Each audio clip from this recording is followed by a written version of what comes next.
Hey everyone, welcome back to my channel. This is Ricky, also known as Geekpop, and this is a different kind of video because I'm not exactly doing the audio as I'm playing. When I recorded this video, I wasn't feeling good. Nothing like physically, physically not feeling good. It was more of a mental state. As I've talked about it before, I have bipolar, PTSD, depression, and anxiety. And when I was playing this particular episode, I had just been hit by a pretty bad bipolar episode. Essentially, I started having severe auditory hallucinations, and it got to the point where it was so bad it triggered both my anxiety and depression.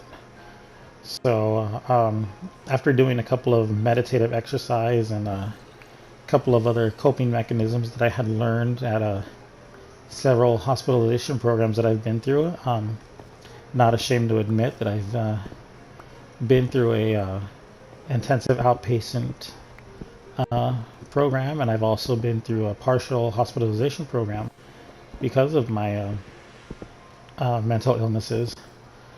I'm not ashamed to admit it because it's helped me learn a couple of coping mechanisms that kind of helps when these symptoms really get triggered.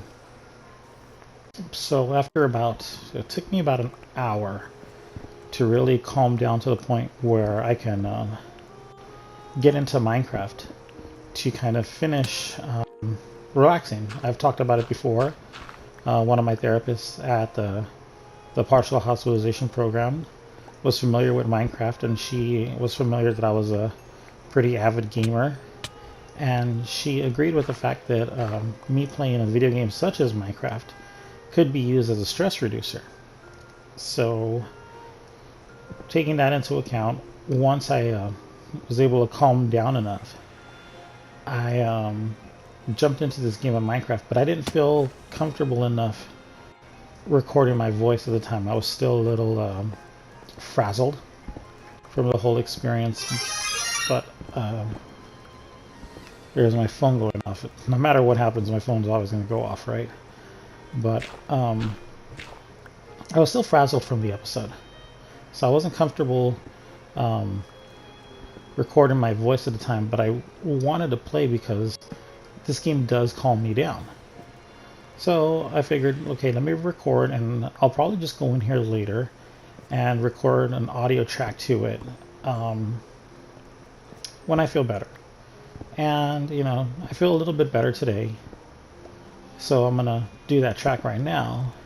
So this is why it's a little different. I don't know how much I recorded while I was playing. I know I kind of like jumped back and forth. Much of the main recording was me kind of this ravine that we had discovered, or that I had discovered before.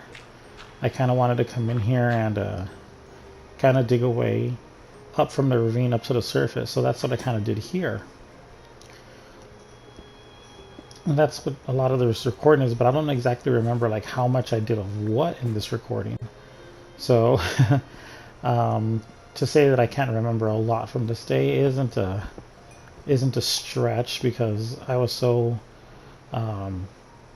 concentrated on how I was feeling. I don't really remember what I recorded in this video, so it's going to be almost as much as a surprise for me as it is for you guys, trying to figure out exactly what I did in this episode and what I recorded, when I stopped recording, and maybe I recorded too much, maybe I recorded too little, I don't know. I see that the recording time is 18 minutes worth of video that I put together here, but I don't really remember what it is, so we're kind of gonna discover that together. And thankfully I feel better now that I can kind of go back and look at this and be like, what did I record and what did I do? But this is why this recording is going to be a little different than other recordings that I've done here. I can see I'm kind of jumping back and forth. I'm going up and down, gathering all the ores here. Obviously I'm grabbing the coal and the iron, so I'm going back and forth here. Where did I mean, I've gone back and I've played again, so I see how I ended up in the surface, but I'm trying to figure out how did I get there? Because I'm really going back and forth a lot here. It's kind of interesting. Like, I start working on getting a way up, but then I'll turn around and I'll start concentrating on the other ores in this ravine. So, I mean, I know most people when they play Minecraft, it's not like a straight playthrough. It's like, oh, this is what I'm going to do, like, straight away. You know, the majority of average Minecraft players don't do that. Most of us kind of just jump in and play and see where it kind of leads us. It's more the professional Minecraft players, or, you know, the YouTubers who really kind of get into it like this. And okay, so there's an opening there. Did I? Oh, I'm running from a zombie. Okay. Oh, that's why this opening is like this then. I got freaked. Okay. That's why it's up here. Okay, I had wondered why... Okay, I had wondered why the staircase to my Minecraft ravine entrance is like this, but I see what. I think I just went full... I went full chicken shit and saw the opening to that... I believe it's connected to that mine shaft that's on the other side of this ravine. Yeah, okay. Yeah, I went full chicken and kind of started digging up here. That's why the entrance is up here. Okay. Like I said, you gotta understand, when I was doing this video, I wasn't in a right mind frame. So kind of going back and seeing why I came up here, or why the entrance starts right here is kind of interesting. I'm gonna have to go back, and I've said this a couple of times since I recorded this. I'm gonna have to go back and fix this entrance to actually start it and actually go through that cave. But at least I understand why it starts here. So that's kind of interesting. Yeah, because I never went back in that direction. That's why. Oh man, that's so weird. That is okay. That's interesting, but okay, now I see it. When you have these kind of like episodes like I do, you do things and you don't always remember what you did or why you did them.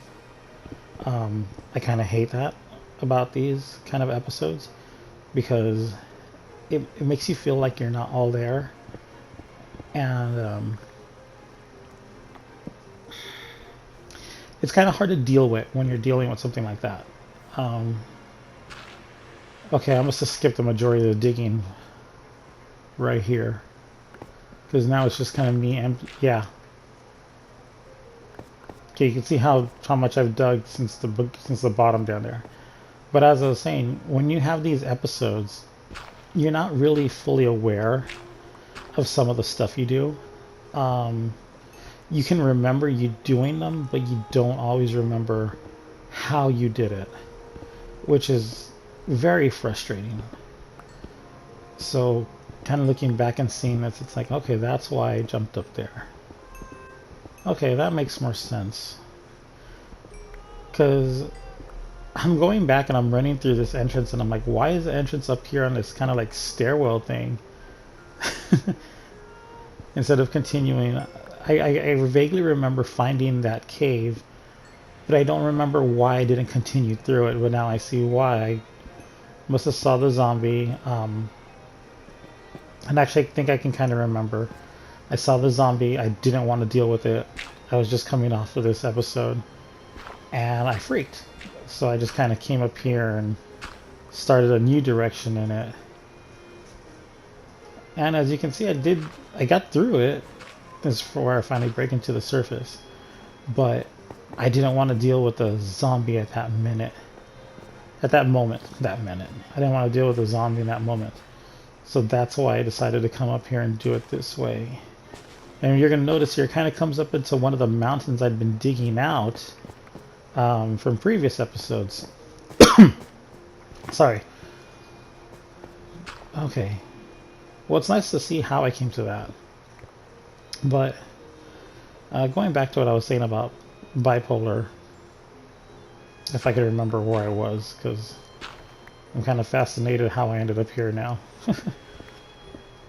But anyway, it's kind of hard when you're so used to being in control and then you have no control.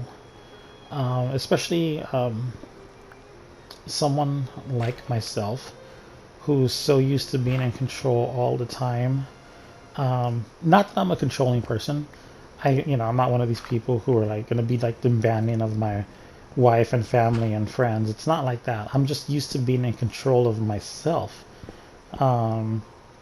You kind of have to understand, I worked for the LAPD for 17 years. I am a disaster service worker trained to deal with high stress situations. So the fact that I lose control of my mental facilities is, it's a bit unnerving, it's frightening, and it's a bit insulting and embarrassing. Like I said, for someone who's used to being in control of themselves, to find myself in a position where I'm not in control of what I probably would have considered my greatest asset at the time, can be pretty, it's a blow to your ego and your pride. And I'm not much of a prideful person. I'm proud of two things in my life, and that's of my children and the fact that I was able to keep myself under control mentally during high stress situations. So for me to come to a point in my life where I can't control my mental facilities is it's hard to deal with. And while I'm not ashamed to admit that I've lost that control, I am ashamed that I have in general.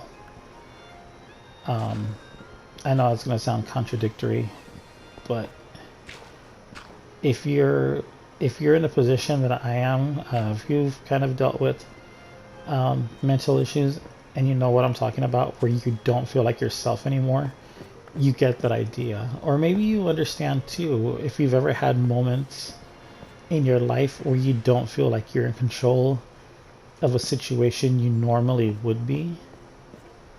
I'm pretty sure you would understand that from that point of view, how that's mentally taxing. And when something is that taxing and frustrating on a mental level, it can become physically taxing as well.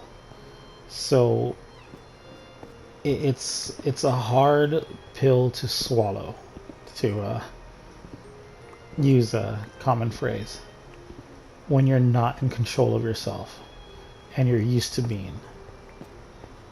I don't know how to further explain that without repeating myself. It's just taxing, physically, mentally taxing. But I'm learning to cope with it slowly, but I'm learning. Okay, that's why I dug that up. Why did I come back down here? Oh, here's where I discovered the spider. I came up here and I saw this spider spawner and I freaked out and I put all these things and I jumped back down. I'm like, nope, gonna go back and destroy it. Okay. But